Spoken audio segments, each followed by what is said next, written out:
boa noite a todos. A graça e a paz de Jesus Cristo, o nosso Senhor e Salvador, sejam realidades continuamente experimentadas por nós, inclusive em momentos como esse, de louvor e de adoração ao Senhor por aquilo que Ele vai realizando na história da igreja que é dele.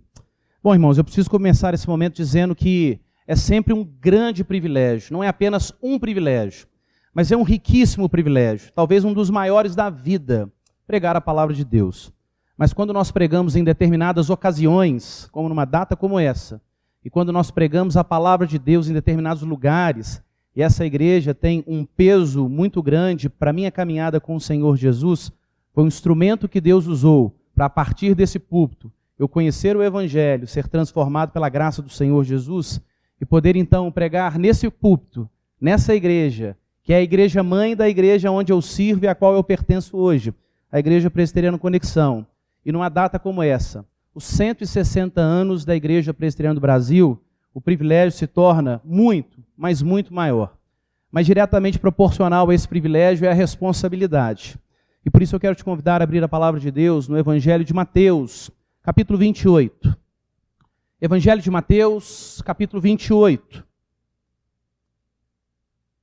Talvez um dos textos mais oportunos para ouvirmos numa data como essa, seja justamente o final do Evangelho de Mateus no capítulo 28, dos versos 18 até o verso 20.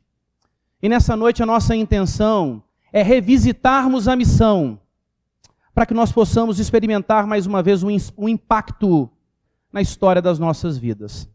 E é justamente sobre isso que eu quero falar com você nessa noite, revisitando a missão para impactarmos a história. E o texto que Deus usará para falar ao nosso coração nesse sentido será justamente esse. Mateus capítulo 28, dos versos 18 a 20. Vamos orar mais uma vez? Pedindo ao Senhor que ilumine as nossas mentes, que aqueça os nossos corações, que prepare as nossas vidas para que no nosso coração exista um terreno fértil, preparado, regado pelo Espírito Santo, para que a palavra de Deus semeada no nosso coração possa frutificar, frutos que são dignos do Senhor, frutos que permanecem para a glória dele. Oremos, portanto. Amado Deus, mais uma vez, Senhor, nós estamos diante da tua rica e santa palavra. Nós reconhecemos nela um poder incomparável. Nós reconhecemos que a tua palavra é sempre viva, ela é sempre poderosa, ela é sempre transformadora de realidades as mais difíceis, inclusive tidas como impossíveis. Ela por si mesma é suficiente para levar a bom termo a tua igreja, para conduzir, segundo o teu propósito, a história da humanidade, para dar a destinação final ao cosmos que é teu. Por isso, Senhor, nesse momento nós queremos dizer do nosso amor pela tua palavra e ao mesmo tempo da necessidade que nós temos. Precisamos da assistência do teu Santo Espírito. Precisamos que o teu Santo Espírito ilumine as nossas mentes, trabalhe de forma poderosa nos nossos corações, para que sejamos ouvintes fiéis, maduros da tua palavra, que compreendem com clareza, dada pelo teu Santo Espírito, a Sagrada Escritura. Mas não apenas isso, que submetem por completo as suas vidas à determinação perfeita da palavra de Deus. Ajuda-nos, Senhor, a sermos ouvintes da tua palavra, praticando-a para a glória do Senhor e para o benefício das nossas vidas na tua presença. E nessa noite, Senhor, ajude-nos a revisitarmos a missão, para que sejamos instrumentos nas tuas mãos, diante do legado histórico que nós temos na fé em Cristo Jesus, para impactarmos a história do nosso tempo com o Evangelho da graça de Deus. Oramos no nome de Jesus. Amém. Diz assim o texto: Jesus, aproximando-se, falou-lhes dizendo: toda a autoridade me foi dada no céu e na terra. Ide, portanto, fazei discípulos de todas as nações, batizando-os em nome do Pai e do Filho e do Espírito Santo, ensinando-os a guardar todas as coisas que vos tenho ordenado. E eis que estou convosco todos os dias, até a consumação do século. Amém. Bom, se nós vamos revisitar a missão, visando perceber o impacto através das nossas vidas vidas essas pautadas no Evangelho de Jesus Cristo, na história, no tempo presente, nós precisamos pensar um pouquinho acerca do que significa esse processo de revisitarmos. E normalmente nós revisitamos lugares que por algum motivo tiveram um valor importantíssimo na construção da nossa vida ao longo do nosso viver. Regra geral, o ato de nós revisitarmos um lugar nos mostra que no passado algo extremamente importante aconteceu nas nossas vidas. Aquele lugar foi um espaço que Deus usou para marcar a nossa vida de forma importante e significativa. E por isso, pelo valor daquele lugar, pela beleza daquele lugar, pelas experiências que nós tivemos naquele lugar, enfim, por algo de valor que existe naquele lugar, de tempos em tempos, nós queremos revisitá-lo. Não é assim que acontece quando nós fazemos uma viagem de férias com a família, um tempo importante de uma realização profissional e tantas outras circunstâncias que atrelam um momento importante do nosso viver a um lugar específico? Não é assim que acontece? Bom, eu certa vez, e durante a minha adolescência, eu fui muitas e muitas vezes para um lugar que eu gosto muito, a região dos Lagos, no estado do Rio de Janeiro, mais especificamente uma cidade que é conhecida por muitos dos juiz-foranos e dos mineiros, que é justamente Cabo Frio. E durante a minha adolescência, eu ia quase que 2 vezes por ano para essa cidade. E quando eu ia, eu fazia normalmente os mesmos passeios, tinha normalmente os mesmos comportamentos, e infelizmente, por estar muito, muito distante do Senhor Jesus naquela época, eu não tenho boas memórias, eu não tenho lembranças e nem saudade daquele tempo. Mas eu achava que, em razão dessa experiência da minha adolescência, indo tantas e tantas vezes para essa cidade, eu achava que eu conhecia muito bem essa cidade. Até o dia em que eu me casei. E me casei com uma mulher que tem muito bom gosto, pelo menos para viagem. Não sei se posso falar do esposo dela. Mas além desse bom gosto, é uma mulher que sempre soube fazer boas escolhas nos trajetos, nos passeios. Sempre teve uma orientação geográfica muito boa. E se você me conhece um pouquinho, você sabe que uma das minhas muitas debilidades é problema com rota, com orientação. Eu erro os caminhos, às vezes, até com o GPS. Essa é uma dificuldade que eu tenho, mas até nisso o Senhor nos complementa, dando uma esposa que tem virtude nessa área. E, além de tudo, a minha esposa é turismóloga. E eu achava que eu conhecia Cabo Frio. E quando eu voltei para Cabo Frio, fazendo a visita a primeira, a segunda, a terceira, a quinta vez com a minha esposa, eu comecei a perceber que o meu passado, muitas vezes a minha pressuposição de conhecimento, me fazia pensar que eu conhecia aquela cidade. Mas eu conheci vários lugares, vários restaurantes, muitas praias que eram desconhecidas, e a cidade se tornou ainda mais bela, e cada vez que eu retorno a essa cidade, pela graça de Deus, eu conheço mais um pouquinho, eu tenho novas e abençoadoras experiências ali. Portanto, nós vamos pensar que quando nós revisitamos algo, existe um grave perigo que pode assaltar a nossa vida. E o perigo é justamente nós ficarmos aquém da real experiência com o lugar, em razão de um conhecimento prévio que nós julgamos ter daquela localidade. Infelizmente, quando nós celebramos momentos históricos, quando nós revisitamos a nossa história, e no dia de hoje, na Igreja Presbiteriana do Brasil, nós estamos revisitando o nosso passado histórico. Um passado belíssimo, um passado que é inspirador. Mas muitas vezes, quando nós ouvimos do testemunho histórico, muitas vezes nós achamos que já conhecemos a história. Quando nós percebemos textos como esse, provavelmente o Evangelho de Mateus, capítulo 28, do verso 18 até o verso 20, combinado com o Evangelho de João, capítulo 3, dos versos 1 até o verso 16, talvez sejam os textos bíblicos mais conhecidos da palavra de Deus, talvez pelo menos do Novo Testamento. E aí, quando a gente volta a falar da história da nossa igreja, aonde no corpo de Cristo nós fomos plantados pelo Senhor para adorá-lo e para servi-lo, ou quando nós revisitamos textos como esse, nós pensamos assim, ok, eu já conheço essa história, eu já conheço esse texto, para que eu vou de novo nesse lugar? Mas eu queria que nessa noite nós pensássemos que justamente, em razão da celebração de uma data que é importantíssima, de uma data que deve ser celebrada com um profundo louvor e gratidão na presença de Deus, como nós fazemos nessa noite. E ao olharmos para textos como esse, nós precisamos pensar, constantemente como igreja de Cristo, nós precisamos revisitar a nossa história, o nosso patrimônio na tradição cristã e a fundamentação da palavra de Deus, para que no tempo presente nós possamos entender o nosso papel como igreja e exercê-lo para a glória de Deus e para que a nossa vida tenha um real e incomparável propósito. Por isso, nessa noite, ao celebrarmos essa data histórica, 160 anos da Igreja Presbiteriana do Brasil, nós vamos pensar, celebramos uma denominação cristã, celebramos uma data importante do início dessa denominação cristã, de uma igreja que junto com muitas outras igrejas sérias no solo brasileiro e em outras nações, compõe o corpo de Cristo espalhado sobre a face da terra na presente geração.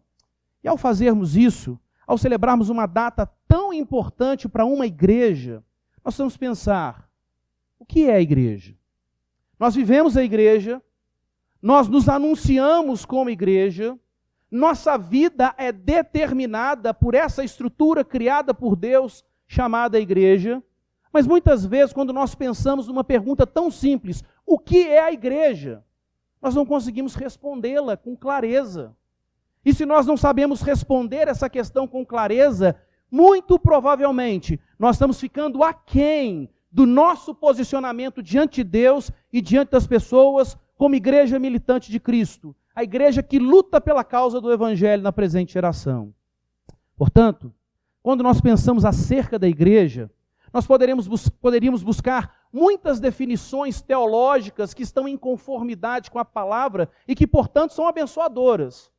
Mas nos últimos anos, eu tenho ouvido muitas vezes uma definição simples e que marca, tanto do ponto de vista bíblico, do ponto de vista teológico, do ponto de vista confessional, de todas as estruturas que são atreladas à palavra de Deus para definir o que é a igreja, talvez aquela que mais tem mexido comigo nos últimos tempos, nesses últimos anos, é aquela trazida por um servo piedoso de Deus e talvez um dos maiores teólogos bíblicos do tempo atual, Michael Gorin, quando ele diz que a igreja é o povo de Deus em missão.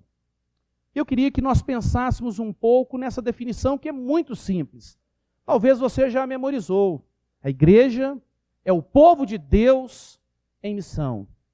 E quando nós pensamos nisso, nós vamos perceber que essa definição, ela tem tanto o respaldo bíblico, quanto o valor do patrimônio na fé que nós celebramos nessa data ao observarmos o testemunho do ministério de um jovem pastor há 160 anos atrás, e que é um instrumento nas mãos de Deus para que hoje nós pudéssemos estar aqui. E por isso, quando nós pensamos na igreja como povo de Deus em missão, isso tem uma conformidade com a estruturação que a Bíblia nos apresenta acerca da igreja.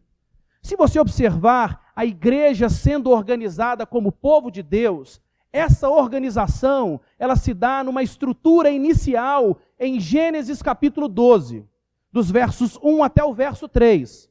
Talvez você esteja pensando, mas a estrutura tem uma questão preliminar, é verdade. Já em Gênesis, no capítulo 3, versículo 15, você tem um embrião da igreja ali presente a partir da apresentação do proto-evangelho, do evangelho embrionário. Mas a primeira vez que a igreja oficialmente, claramente, explicitamente é organizada na igreja, na Bíblia como povo de Deus, é em Gênesis no capítulo 12. E a gente precisa perceber que a essência da constituição da igreja, a essência da formação do povo de Deus, impulsiona essa igreja para a missão.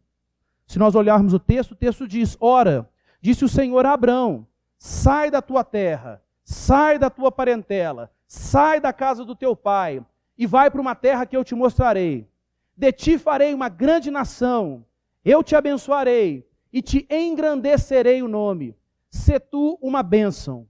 Abençoarei os que te abençoarem, e amaldiçoarei os que te amaldiçoarem. E aí fecha essa primeira parte no capítulo 12. E em ti, nesse povo que está sendo constituído a partir de você, Abrão, serão benditas todas as famílias da terra. Percebam, na constituição do povo de Deus, existem muitas questões ali presentes nessa formação expressa, talvez essa primeira formação oficializada na Bíblia. E dentro dessas questões importantes, a ideia da missão está presente. Quando nós olhamos a igreja no Antigo Testamento, o comportamento dela, missionário, é um pouco diferente.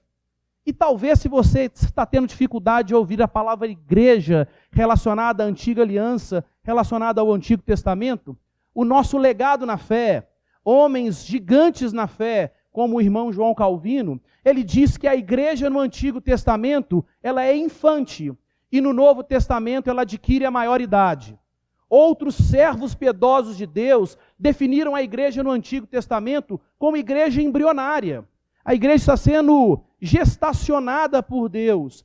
E o nascimento da igreja acontece com o ministério terreno de Jesus Cristo e o consequente derramamento do Espírito Santo. Mas a igreja está presente no Antigo Testamento. A igreja está agindo. Só que é tão interessante que o comportamento missionário da igreja no Antigo Testamento é um comportamento de ser luz, de ter um poderoso e impactante testemunho da sua devoção a Deus, apontando para o Messias que viria. E quando a igreja brilha, as nações ao redor veriam a igreja e viriam até Israel para saber quem é o Deus desse povo. Lembrando que na antiguidade, regra geral, as nações viviam teocracias. A estrutura de governo, a organização de um povo estava vinculada à existência de uma ou mais divindades. Então, se um povo era próspero, se uma nação era organizada de maneira benéfica, isso apontava para o poder do seu Deus, do Deus daquela nação. É por isso, por exemplo, que nós percebemos que a igreja deveria ser luz para as nações, de acordo com o livro do profeta Isaías. E é por isso, por exemplo, que nós vamos ver textos como Salmo 126, na segunda parte do versículo 3, dizendo: grandes coisas tem feito o Senhor por eles. Assim se dizia entre as nações. Percebam, as nações percebem os grandes feitos de Deus, a luz de Deus em Israel brilhando, e as nações vão até Israel para saber quem é esse Deus, quais são os valores desse reino, como vive esse povo que é separado para esse Deus específico. Isso é o que a gente chama de papel atracional da igreja. A igreja tem um testemunho impactante, esse testemunho atrai, as pessoas querem saber o que está acontecendo. Mas quando chega no Novo Testamento, nós vamos perceber que não apenas na antiga aliança, mas na nova aliança, a essência da igreja está profundamente vinculada ao entendimento e à realização da sua missão. Porque na antiga aliança, nós vamos ver o modelo da igreja no modelo de Jesus Cristo. E na encarnação de Jesus, no seu posicionamento encarnacional, Jesus deixa a sua glória, Jesus assume a forma de servo e ele vem realizar a missão para restaurar plena e definitivamente a aliança de Deus com os homens. Nós percebemos que Jesus é o Deus Filho em missão, enviado pelo Deus Pai, e realiza essa obra também na força e na assistência do Deus Espírito Santo. Portanto, Deus é um Deus que está constantemente atuando em missão. E quando nós observamos não apenas o modelo de Jesus Cristo, mas a própria palavra igreja, que do grego é a palavra eclesia. Eclesia significa os chamados, os vocacionados para fora. Portanto, ser igreja é obrigatoriamente estar envolvida em missão. Porque se nós somos chamados para fora, para além das quatro paredes do templo, se isso faz parte do DNA da igreja, revisitar a missão, na celebração de uma data tão importante como essa, é fundamental para as nossas vidas. Se nós queremos entender o que nós estamos celebrando nessa noite, a obediência de homens e de mulheres de Deus no passado, cumprindo a missão e deixando um legado histórico na fé para a minha vida e para a sua vida, mas entendermos o como seremos igreja de Deus no tempo presente. Assim, olhando não apenas para a palavra de Deus, mas olhando para o legado histórico, nessa data muito se fala acerca de um irmão em Cristo que nunca poderia ser idolatrado. Mas a gente não precisa ir para o outro extremo de menosprezar o valor, o testemunho impactante que nos foi deixado por Ashbel Green Simonton. E quando a gente pensa nessa estrutura, a gente vai perceber que muito antes da vinda de Simonton para o Brasil, o movimento de Deus para cumprir a história da salvação na história da humanidade está acontecendo. Quando nós olhamos, por exemplo, a vida de Simonton vai ser profundamente influenciada por dois grandes movimentos de avivamento. O movimento de avivamento evangélico inglês, que acontece no século XVIII, onde homens como John Wesley, George Whitefield, John Newton e outros tantos gigantes na fé vão trazer profunda influência da adoração a Deus na nação inglesa, e isso vai fazer com que aqueles enviados para a formação da Nova Inglaterra, hoje Estados Unidos, sejam profundamente influenciados por esse movimento de avivamento. E quando nós falamos de avivamento, a resposta ao avivamento é missão, mas a causa do avivamento é adoração. Avivamento é quando as pessoas são profundamente despertadas para a glória de Deus, para a santidade de Deus, para o poder de Deus, para o amor de Deus, para a vida que nos é proposta em Deus, em Jesus Cristo, e se rendem completamente a esse chamado. E é tão interessante que, ao pensarmos na causa do avivamento, que é a adoração a Deus, a resposta a esse avivamento, e em todos os avivamentos da história, pense no maior avivamento que já existiu na história, Pentecostes. As pessoas adoram a Deus, e o que acontece? Se envolvem na missão. Vão por todo o mundo, levando o evangelho de Jesus Cristo a toda criatura. Quando você vê avivamentos menores, mais localizados, ou de grandes proporções, que alcançam nações, ou que alcançam continentes, todo o movimento de avivamento, a causa é a adoração a Deus. E a resposta, o resultado produzido por Deus por meio desse avivamento é missão. E o que vai acontecer? Ainda no século XVIII, o avivamento chega nos Estados Unidos. E outro gigante na fé, como Jonathan Edwards, começa a pregar a palavra de Deus no poder do Espírito Santo. Isso começa a contagiar a nação. O que acontece? Os reflexos disso, nos Estados Unidos, a missão começa a se desenvolver. E, por exemplo, em 1830, a Igreja Presbiteriana Norte-Americana vai formar a sua junta de missões estrangeiras. Percebam, o avivamento enche os Estados Unidos. A resposta é missão. Organiza-se uma junta de missões estrangeiras. E alguns anos depois, nesse século XIX, os Estados Unidos passam a ser conhecidos pelo grande movimento mundial de missões, enviando missionários para inúmeras nações da face da terra. Detalhe, sem recursos tecnológicos como nós temos hoje. Para chegar no Brasil, dependendo da localidade nos Estados Unidos, nós estamos falando de uma distância de 8 a 10 horas, que muito, se tiver problema, se encara uma pequena turbulência. Ashbel Green Simonton, para chegar no Brasil, demorou aproximadamente 3 meses. Com muito menos recursos, com muito menos dinheiro, com muito menos estrutura. Mas o movimento de avivamento, de adoração a Deus, impulsiona uma chama que é inapagável de missões. O que acontece? Em 1855, a adoração acontece novamente. E em 1855, não apenas a nação, mas a igreja local onde Ashbel Green Simonton congregava com sua família é invadida pelo avivamento de Deus. O avivamento entra pelas portas daquela pequena congregação cristã.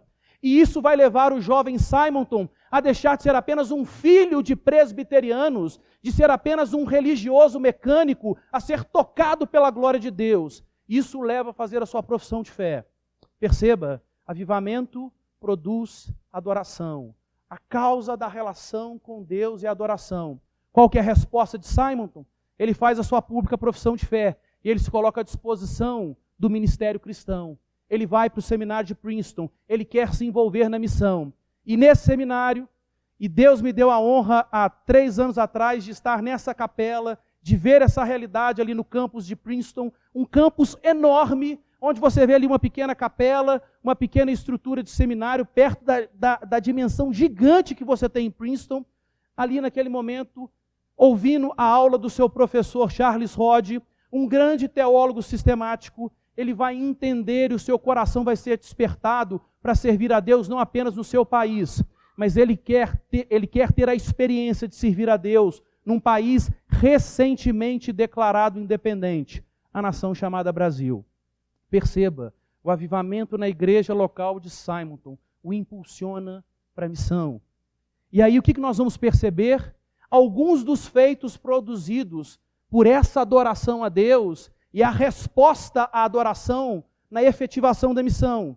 Nós vamos perceber que em pouco mais de 7 anos, e dos quase 8 anos que Simonton vai passar no Brasil, ele vai ter cerca de 1 ano que ele vai se afastar, volta para os Estados Unidos, porque aproximadamente 3 anos depois que ele estava no solo brasileiro, ele vai perder a sua esposa 9 dias depois da sua esposa dar à luz a sua filha, que vai receber o nome da mãe, Ellen.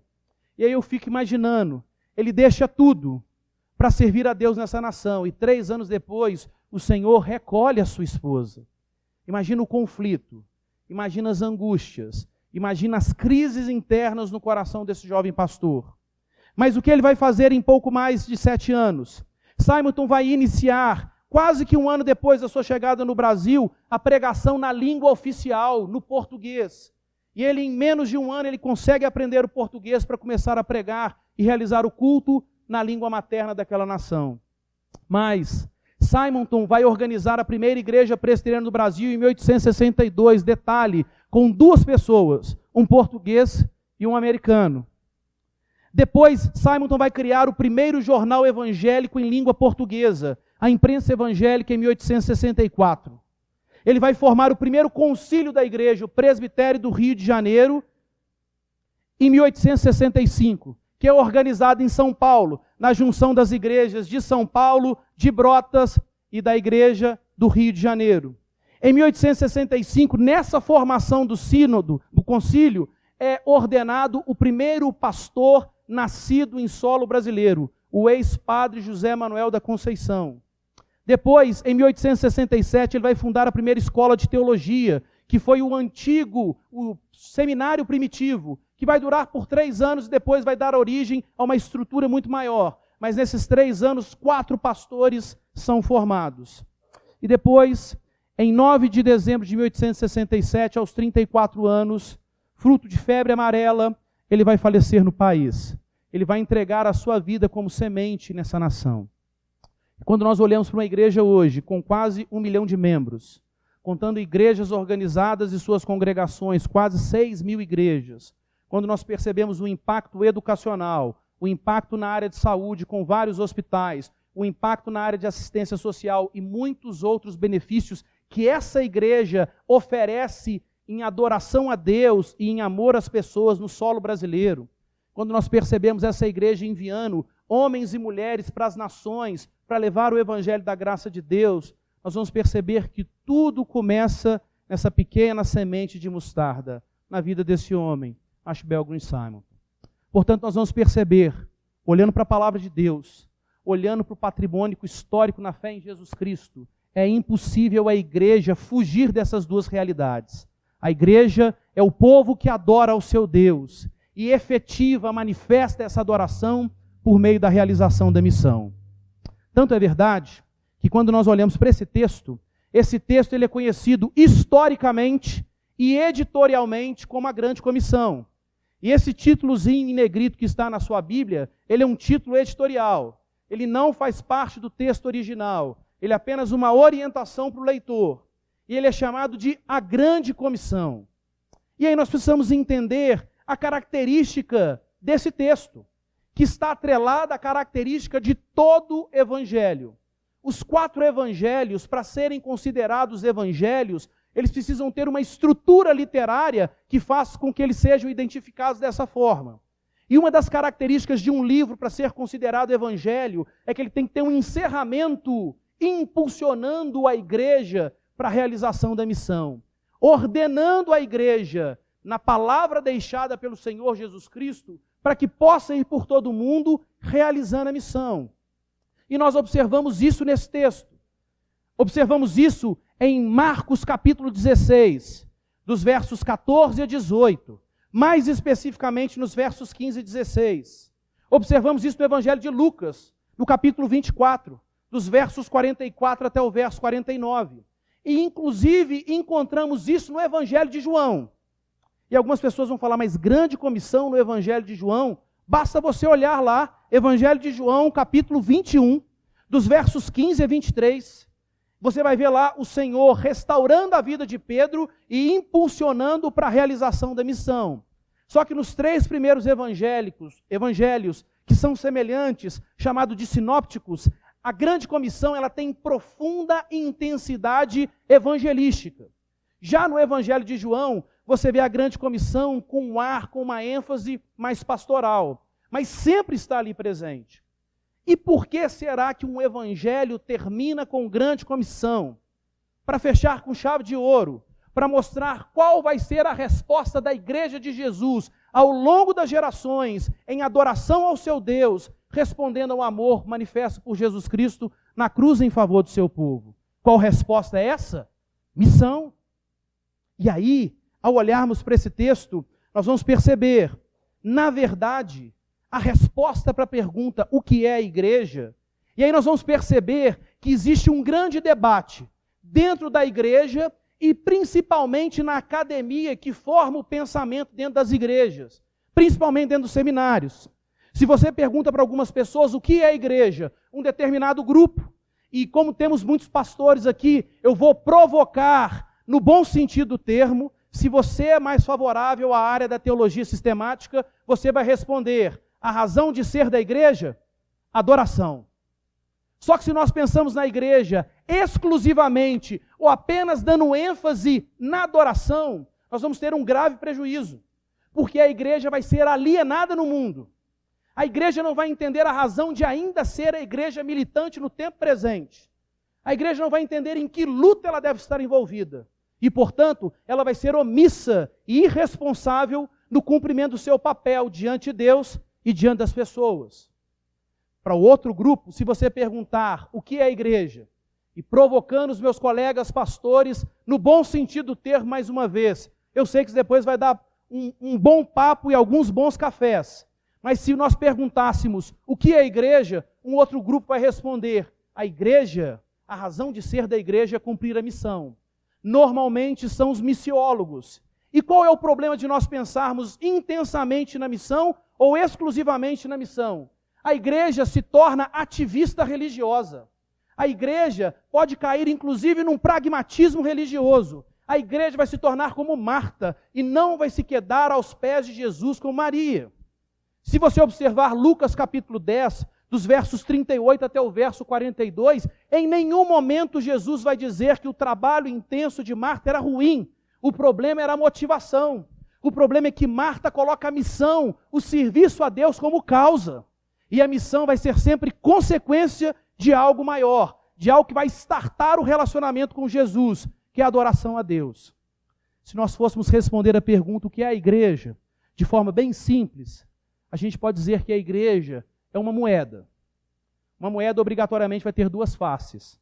A primeira face da igreja é a adoração. A razão de ser da igreja é a adoração. A igreja se torna o povo de Deus quando passa a adorar ao Deus Altíssimo. O Deus Pai, o Deus Filho, o Deus Espírito Santo. A igreja é a comunidade dos discípulos de Jesus Cristo, dos seguidores de Jesus Cristo, daqueles que adoram ao Deus Filho. Adoração. Mas quando nós somos o povo de Deus, quando nós somos os discípulos de Jesus, isso impulsiona a nossa vida. Nós queremos dar uma resposta a esse amor de Deus. E nós percebemos o privilégio e a responsabilidade que nós temos diante do nosso Senhor Jesus, se nós de fato o amamos, se nós de fato o adoramos. Nós precisamos entender a ordem que Ele deixa para a sua igreja e responder a essa ordem.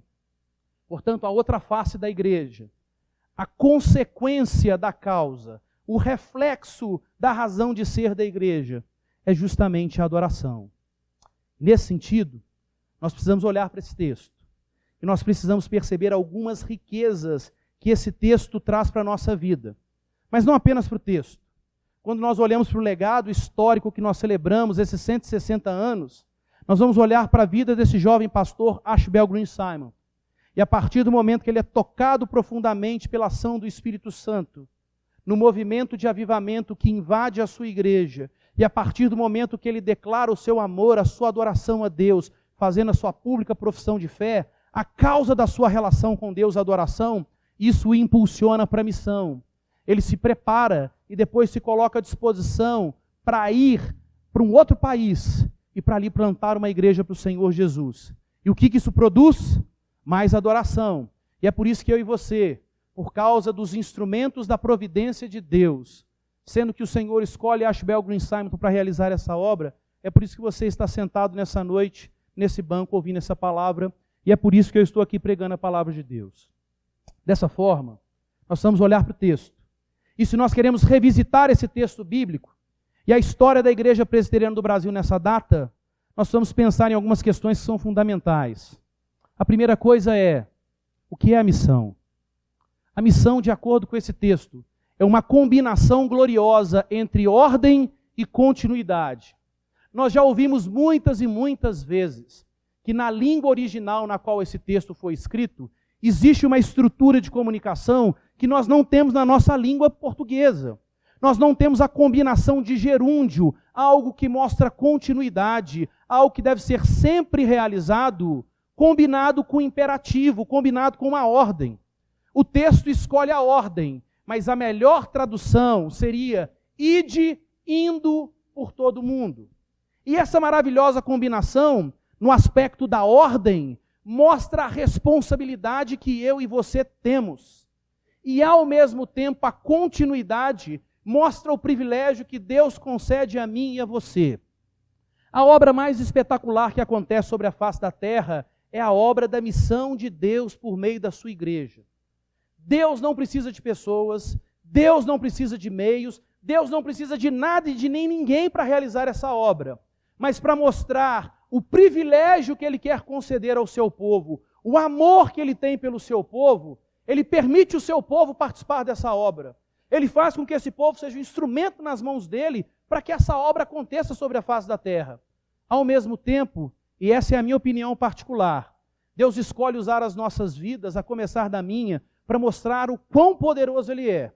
É como se entrasse em campo um time que a gente pega agora, cujo eu vou ser o atacante desse time, para enfrentar o Barcelona. Nós já sabemos quem vai ganhar o jogo. Mas Deus é tão poderoso que pega essas pessoas completamente incapazes, capacita essas pessoas para fazer obras e para vencer partidas inimagináveis. E foi justamente esse tipo de partida, esse tipo de desafio que esteve diante de Ashbel Green Simon quando ele pisa no solo brasileiro. É isso que Deus faz. Portanto, o que é missão? É uma responsabilidade combinada com um glorioso privilégio. É uma ordem que é feita não apenas uma vez, mas que é o respirar, o oxigênio da igreja enquanto Cristo não volta ou enquanto Ele não nos chama para encontrarmos com Ele nas regiões celestiais. Portanto, nós vamos entender, missão é o reflexo, é a essência da vivência da igreja militante no tempo presente. E qual é o cerne da missão? A essência da missão é fazer discípulos para o Senhor Jesus. Perceba, o cerne da missão não é comprar imóveis para a igreja, e no nosso caso, aumentar o patrimônio da Igreja Presbiteriana do Brasil. O cerne da missão não é aumentar o alcance da denominação a qual nós pertencemos, para fazer com que a Igreja Presbiteriana do Brasil seja mais admirada pelos seus números astronômicos. O cerne da missão não é promover determinada liderança em nossa instituição ou de outras igrejas irmãs. O cerne da missão não é adquirir expressão populacional que viabilize estruturas de poder, como estruturas econômicas, como estruturas políticas. O cerne da missão é fazer com que as pessoas conheçam a Jesus Cristo somente, o amor incomparável de Deus, e se rendam ao Evangelho da graça do Senhor Jesus. E eu gosto muito do lema atual da igreja, há 160 anos, evangelizando o Brasil, porque a igreja mostra que ela entende o reflexo que ela deve ter em razão de quem ela é. Se ela é o povo adorador do Senhor, ela manifesta amor a Deus, amor às pessoas e impacto transformador ao mundo como? Realizando a missão. Mas como é que nós fazemos discípulos para Jesus? Só faz discípulo para Jesus, ou seja, só realiza a missão, só realiza a vocação cristã, quem é discípulo de Jesus, quem tem a identidade cristã, quem pertence de fato a Jesus. E o texto parte do pressuposto essencial. Como é impossível alguém fazer discípulo para Jesus sem pertencer a Jesus, Porque é impossível alguém pregar o Evangelho sem primeiro ser dominado e compreender claramente o Evangelho. O texto já parte para o reflexo daquilo que é a igreja: fazer discípulos. E aí nós vamos pensar, como nós fazemos discípulos? Se nós formos pegar o texto correlato da grande comissão, em Marcos, no capítulo 16, o verso 15 vai dizer: ide por todo o mundo. Como é que a gente faz discípulos? E pregue o Evangelho para toda criatura. Nós somente fazemos discípulos para Jesus se nós pregarmos o Evangelho. Não adianta você falar da história da IPB, isso é lindo, isso é maravilhoso, isso é impactante num segundo momento. Mas falar da história da IPB, falar sobre Ashbel Green Simonton não vai levar uma pessoa aos pés de Jesus. Eu preciso pregar o Evangelho.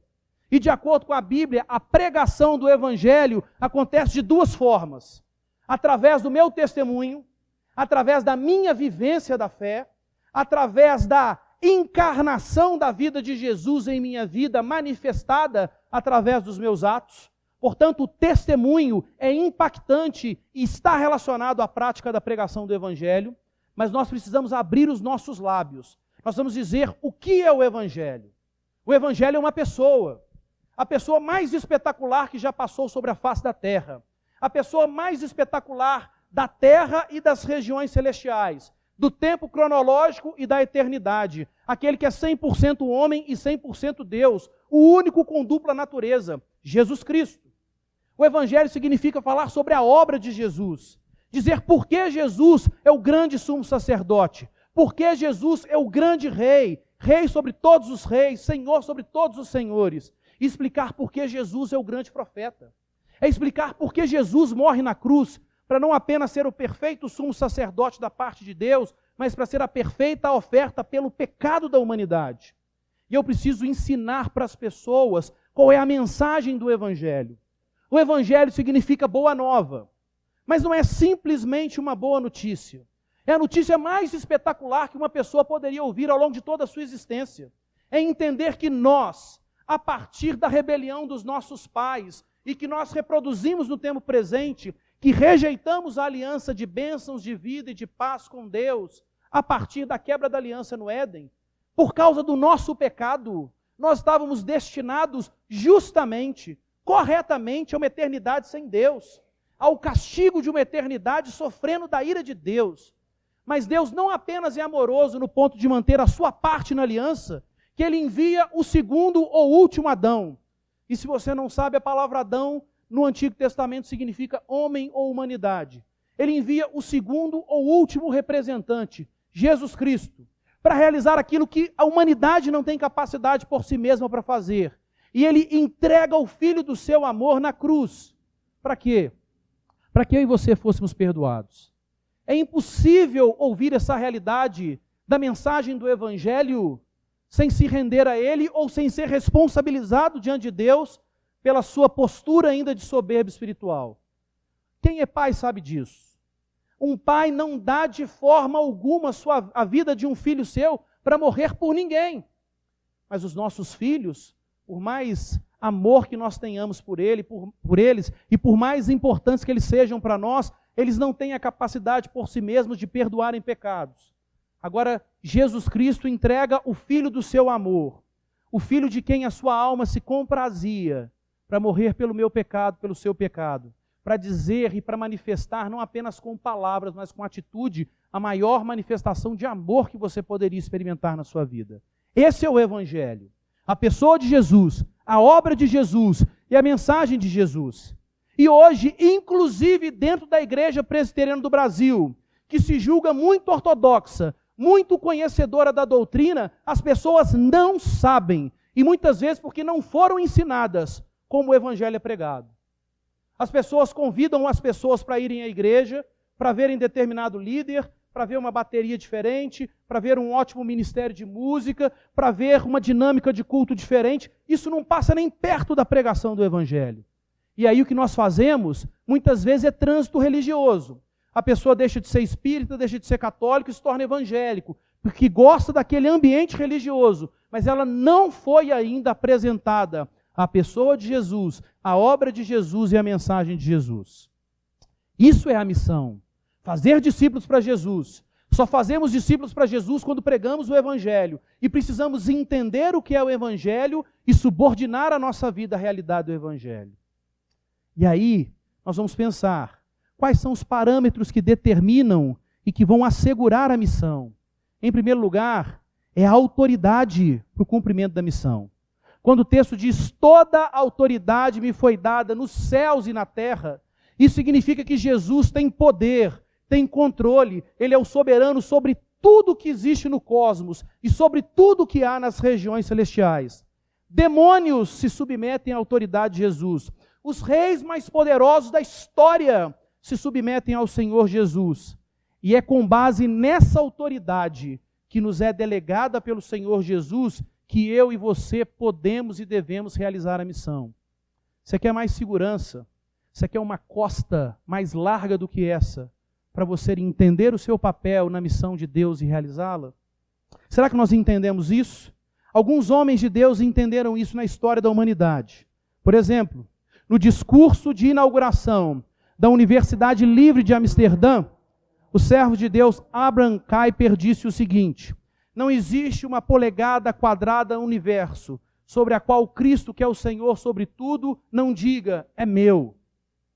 É nessa força que nós devemos realizar a missão. Mas será que nós cremos piamente nisso? Outro parâmetro que nos assegura o cumprimento da missão é o entendimento da extensão para o cumprimento da missão. Existe uma delimitação de campo para a atuação da igreja. O texto diz, você deve fazer discípulos de todas as nações. O campo para a missão da igreja é o mundo.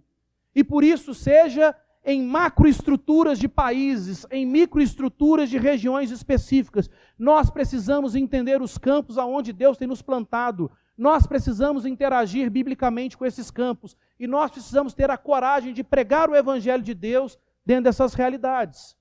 Você não está morando em Juiz de Fora por acaso.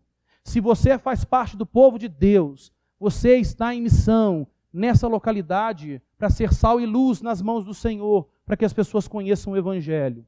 Você não trabalha onde você trabalha por acidente. Deus quer usar o seu trabalho como um recurso nas mãos dele para que a missão seja realizada. Você não desfruta dos seus momentos de lazer acidentalmente. Em todo tempo nós deveríamos estar pensando como nós podemos cumprir a missão diante dessa oportunidade, diante desse posicionamento social que Deus coloca sobre a minha vida.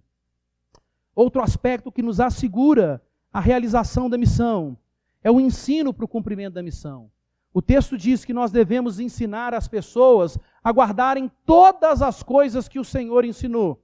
E quando a gente pensa em missão, a gente acha que missão é somente evangelização. A gente acha que missão é só explicar para as pessoas que ainda não conhecem o Evangelho o que é o Evangelho. E a partir do momento que eles são batizados, conforme no texto, o que oficializa o selo, o sinal da aliança sobre suas vidas, a gente acha que a obra de ensino ali acabou. Só que o texto nos fala que nós devemos ensinar as pessoas a guardarem todas as coisas que o Senhor Jesus nos ensinou. Fazer a missão envolve tanto evangelização, fazer discípulos de Jesus, mas ensinar os discípulos a continuarem a ser discípulos, porque o aprendizado na caminhada com Cristo Jesus é até a volta de Cristo ou até partirmos dessa vida. Portanto, através dos vários ministérios que Deus concede às nossas vidas, a começar do ministério de ensino e de pregação da igreja, domingo após domingo, nós estamos aprendendo todas as coisas que o Senhor Jesus nos ensinou. De Gênesis 1:1, Apocalipse 22:21, nós temos que mergulhar na Escritura e perceber nesses textos da Escritura como eles apontam em última instância para Jesus Cristo, como eles nos aproximam de uma relação de amor e de devoção a Deus. Porque, afinal de contas, o Evangelho de João, capítulo 5, versículo 39, nos diz que nós deveríamos examinar as Escrituras, porque nós julgamos ter nas Escrituras a vida eterna, e são elas mesmas, as Escrituras, que testificam de Jesus. Uma outra realidade que nos assegura a realização da missão é a segurança para esse cumprimento. O texto nos diz que Jesus vai estar conosco todos os dias, até a consumação do século. É verdade, Jesus é onipresente. Ele está em todos os lugares, por meio do seu Santo Espírito. Mas o que o texto está dizendo aqui é mais do que a onipresença de Jesus. é a intervenção de Jesus em favor do seu povo. E tem muita gente que interpreta esse texto de forma terrivelmente equivocada, achando que Jesus, porque prometeu na sua palavra que estaria conosco, que ele vai estar conosco intervindo em nossas vidas a todo tempo, mesmo que nós estejamos distantes do cumprimento da missão. Se você observar o contexto da promessa da intervenção de Deus em nossas vidas diz respeito quando? Quando nós entendemos a missão e estamos nela vinculados.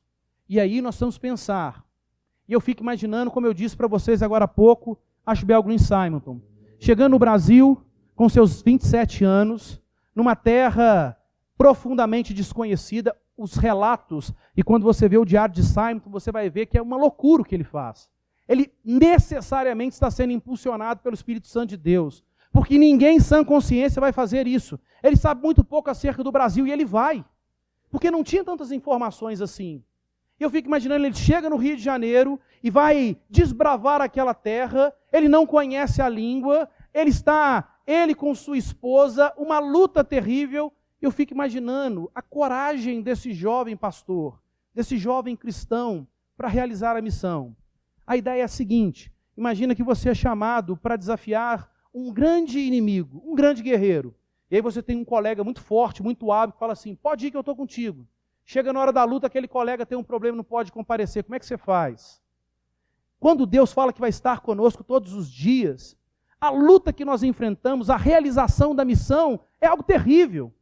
Ser testemunha de Jesus Cristo é algo muito mais forte, é algo muito mais complexo. As nossas forças, as nossas habilidades em si mesmas não conseguem realizar a missão. Mas é por isso que o texto diz que nós receberíamos poder, o dínamo de Deus, o poder espetacular e acima de todos os poderes. Nós receberíamos poder ao descer sobre nós o Espírito Santo. E para que a igreja recebe poder? Não é para aparecer, não é para brincar com o poder do Espírito Santo, mas é para ser testemunha de Cristo em Jerusalém, na Judéia, em Samaria e até os confins da terra. Nesse sentido nós podemos ir, porque o Senhor vai estar conosco todos os dias, até a volta gloriosa de Jesus, enquanto nós estamos envolvidos na missão. Diante disso, ao revisitarmos a missão, e ao revisitarmos um pouquinho nessa data histórica importantíssima, que precisa ser celebrada com grande júbilo nos nossos corações, a história da Igreja Presbiteriana do Brasil, nós vamos pensar, e agora? O sentido da nossa existência está em participarmos da missão. Paulo vai dizer em Filipenses 1, quanto a mim eu prefiro partir, estar com Cristo, o que é incomparavelmente superior. Depois no versículo 23 ele vai dizer, mas por causa da necessidade da igreja ele fica. Para quê? Por causa da missão, por causa da capacitação de novos pastores, por causa do sustento e da ratificação das igrejas que foram plantadas. Por causa disso ele permanece. Nós vamos pensar nessa data. É fantástico olhar para o nosso passado histórico. Ele nos impulsiona, ele nos inspira. Mas e daqui para frente? Eu gostaria de não chegar ao final dessa pregação. Eu queria que Jesus voltasse antes dessa pregação terminar. Mas se isso não acontecer, como é que vai ser depois dessa pregação? Depois do encerramento desse culto? Nos anos que nós teremos até a volta gloriosa de Jesus, se Deus assim nos permitir viver. Como a igreja presbiteriana vai se portar? E aí existe um grande problema. Quando pessoas ou instituições têm um glorioso passado, a tendência de acomodação e de respirar só o seu passado histórico belíssimo pode ser uma grande armadilha. Nós temos diante de nós como igreja algumas oportunidades. Pela graça de Deus, exclusivamente pela graça de Deus, a Igreja Presbiteriana do Brasil é conhecida como uma das igrejas mais sérias no zelo, no trato, no ensino da sã doutrina. E ao mesmo tempo nós temos percebido cada vez mais um enchimento do Espírito Santo nessa igreja. A oportunidade que nós temos, a combinação de sã doutrina com o enchimento do Espírito Santo, conjugado a alguns recursos tecnológicos. Pessoal, nós percebemos irmãos queridos na fé, que vão se levantando como gigantes de Deus no nosso tempo. Irmãos como Augustus Nicodemos, como Hernandes Dias Lopes, são instrumentos nas mãos de Deus, porque percebemos que Deus vai enchendo suas vidas com o Espírito Santo. Eles vão se aprofundando, amando e proclamando cada vez mais a sã doutrina. E combinado aos recursos tecnológicos dos nossos dias, eles estão promovendo uma transformação no nosso país. Nós vamos entender a oportunidade que nós temos no tempo presente. Nós não podemos perder a oportunidade, porque não sabemos se a teremos no tempo futuro. E mesmo sendo um jovem pastor, que faz parte dessa história da IPB há 20 anos, que tem apenas 5 anos de ordenação ao ministério pastoral, eu fico pensando que talvez a gente tenha uma oportunidade tão grande como igreja, mas tão grande como Igreja Presbiteriana do Brasil, para abençoar a nação brasileira e outras nações, que talvez outras gerações na fé dentro da IPB não tiveram essa oportunidade. E quanto mais oportunidade nós temos, mais responsabilidade e mais privilégio no dia do Senhor. Precisamos pensar nisso. Agora, a igreja também tem algumas ameaças. Nós percebemos movimentos que são terríveis no meio da igreja. Nós percebemos movimentos que são perigosos, vinculados a uma ortodoxia morta, que conhecem fidelidade à palavra, mas que têm a palavra apenas na sua mente. Essa palavra não desce e transforma os seus corações, não transforma as suas vidas. Uma ortodoxia morta, que ao invés de valorizar a tradição, idolatra a tradição num pernicioso tradicionalismo e coloca isso como se fosse fidelidade bíblica. Nós precisamos perceber esse movimento pernicioso dentro da igreja e precisamos pedir forças ao Senhor Jesus para que ele seja atacado e seja vencido no poder da palavra, no poder do Espírito Santo. Ao mesmo tempo, nós temos movimentos em nossa igreja que desvirtuam a doutrina, que lançam fora os nossos aspectos de confessionalidade, por exemplo, na liturgia. E se por um lado há um problema nesse tradicionalismo, por outro lado há um terrível problema na desvalorização da tradição. Nós vamos chegar no equilíbrio da boa tradição, do legado, do patrimônio histórico na fé em Jesus Cristo que nós temos, olhando a fé viva daqueles que nos antecederam no passado, para vivermos o tempo presente em conformidade com essa tradição e respondendo biblicamente, impactando poderosamente os nossos dias com a palavra para o nosso tempo. Isso nós precisamos fazer.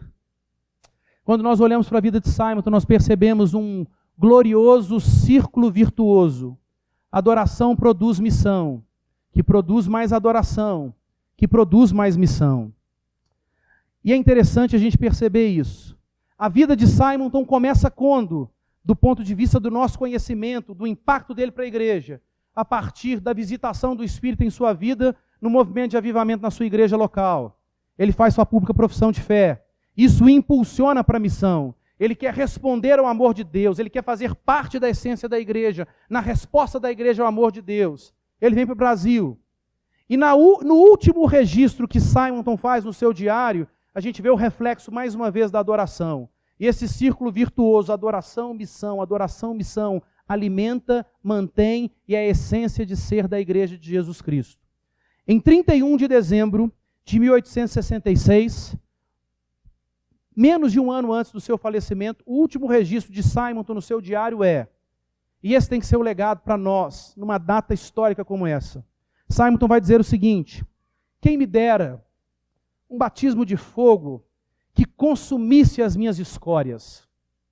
Quem me desse ter um coração totalmente de Cristo. Perceba, esse homem sabe que está sendo usado por Deus a despeito das suas limitações. E quando ele está envolvido na missão, o privilégio de servir a Deus, isso faz compreender ainda mais a grandeza do seu Deus, a grandeza de pertencer a Jesus. Ele vê que ele não merece esse pertencimento, ele vê os seus pecados, a sua escória, ele diz: eu precisava de um batismo de fogo, que purificasse tremendamente a minha vida e que me fizesse viver em plena santidade diante de Deus.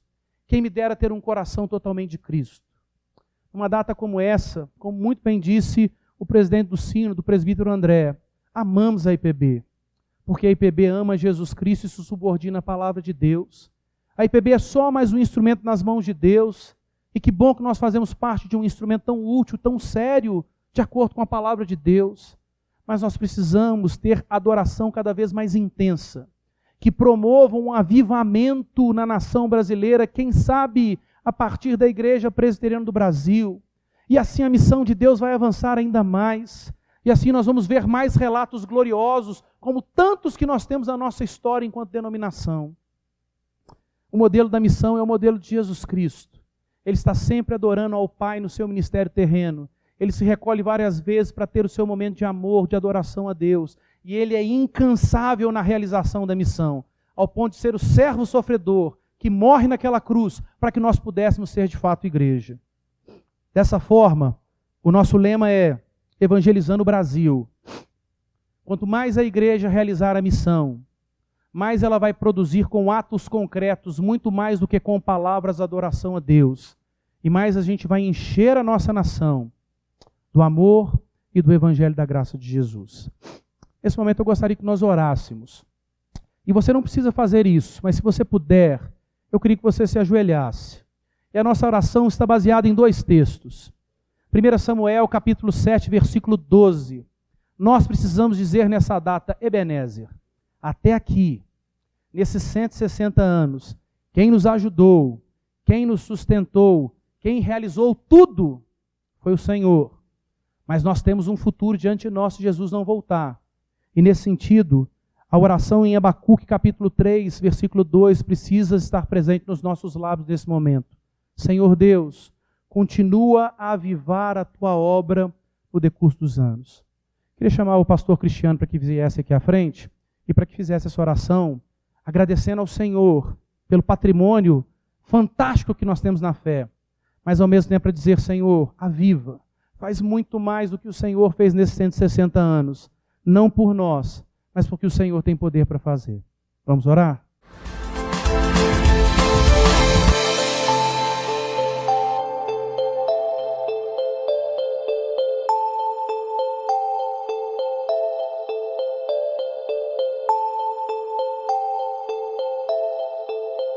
Sou Samuel Rodrigues. Olá, eu sou o Carlos Alberto. Igreja Presbiteriana do Brasil, há 160 anos, abençoando a nação brasileira.